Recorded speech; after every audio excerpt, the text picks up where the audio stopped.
So today we're going to talk about psychopaths.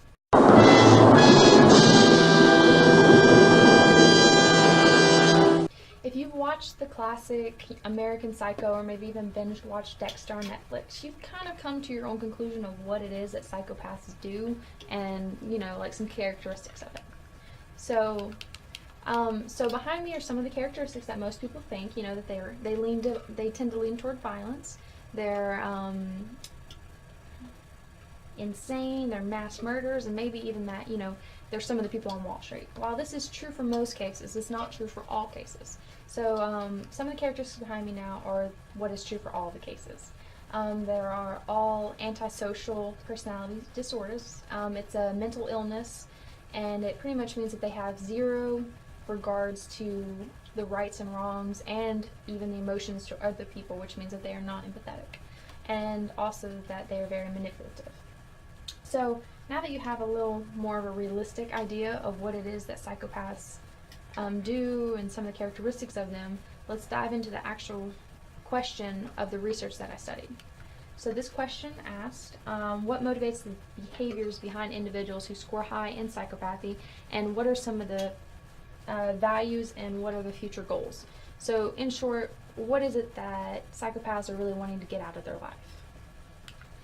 With this being said, a study was conducted. It took 3,521 individuals, and they went on to euromorals.org and they answered questionnaires, one of the 5 questionnaires.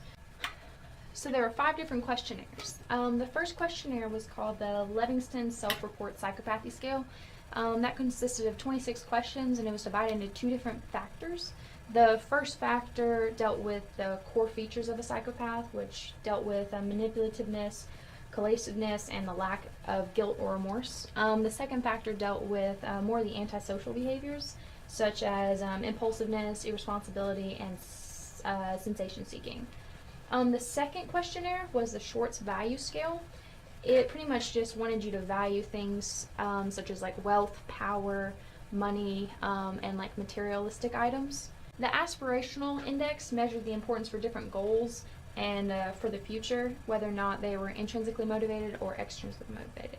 The material value scale, it was a scale that consisted of 15 questions, and it wanted you to rate it from 1 to 5, each question, and it determined whether or not the individual believes that material items lead to happiness or life satisfaction. The last questionnaire was the social dominance. This measured a preference for a social hierarchy versus equality in society.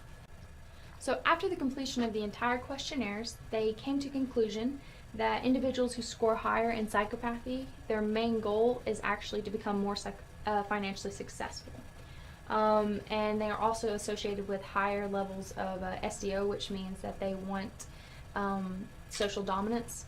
And that's mainly because they believe that there should be different ranks in power and that they should be on the top. That's why they believe that there should be different ranks. And they also use possessions to judge their success along with the success of others. Okay, so normally power and achievement go hand in hand, yet whenever the questionnaire was completed, they actually found out that people who score higher in psychopathy place more value on power rather than on achievement. They have no value in achievement. And this is because normal people, they want to gain power through hard work and achievement, yet people who are psychopaths put less importance on personal achievement and to gain power, and this can lead to behaviors such as fraud, cheating, and even stealing. So one of the facts that I thought was pretty interesting that the questionnaire revealed was that most individuals engage in stimulus-seeking activities to facilitate social bonds, so kind of like someone going to watch a scary movie with their friends, or maybe to overcome fear. Whereas whenever a psychopath engages in this kind of behavior, they do it mainly for pleasure. So who would have thought that the immoral behaviors of psychopaths aren't just because of their lack of empathy and lack of concern for the well-being of others, but also because of what they value, which is, obtaining power, not only through wealth, but also through their material possessions.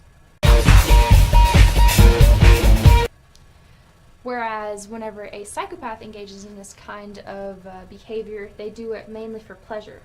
So who would have thought that the immoral behaviors of psychopaths aren't just because of their lack of empathy and lack of concern for the well-being of others, but also because of what they value, which is, obtaining power, not only through wealth, but also through their material possessions.